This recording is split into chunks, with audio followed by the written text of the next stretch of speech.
मी ते सोडलं तर ते सोडल्यापासून मिरची एवढी डेव्हलप झाली, कारण की मिरचीने ब्रँच मारणं, फुल, कळ्या, वाढ बी भरपूर झाली आणि रिझल्ट एक नंबर भेटले त्याचे.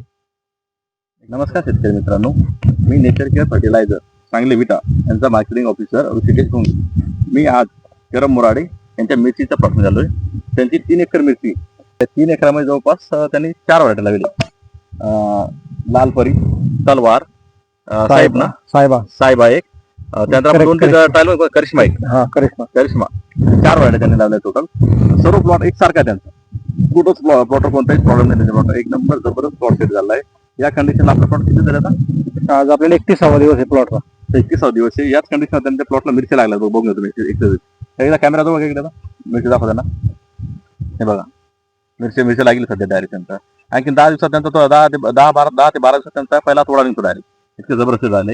त्यांना मी सुरुवातीला ज्यावेळेस लागवड करायची बेसल डोस मध्ये त्यांनी ग्रीन हार्वेस्टचं 1 ते 4 बॅग टोटल 12 बॅग वापरल्या त्यांनी. आणि त्यानंतर त्यांना मी मिरची लागवड झाल्यानंतर 7 दिवसानंतर 10-34 हा गेड सोडायला दिला.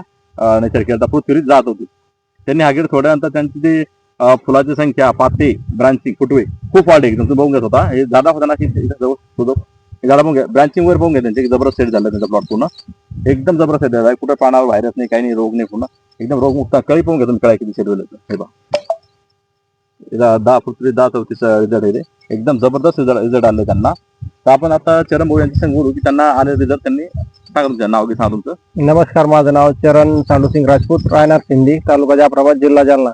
मी एक 10-12 दिवस पहिले 10-34 सोडलं होतं, कारण की साहेबांनी मला सांगितलं होतं सोडायसाठी. मी ते सोडलं तर ते सोडल्यापासून मिरची एवढी डेव्हलप झाली, कारण की मिरचीने ब्रँच मारणं, फुल, कळ्या, वाढ बी भरपूर झाली आणि रिझल्ट एक नंबर भेटले त्याचे.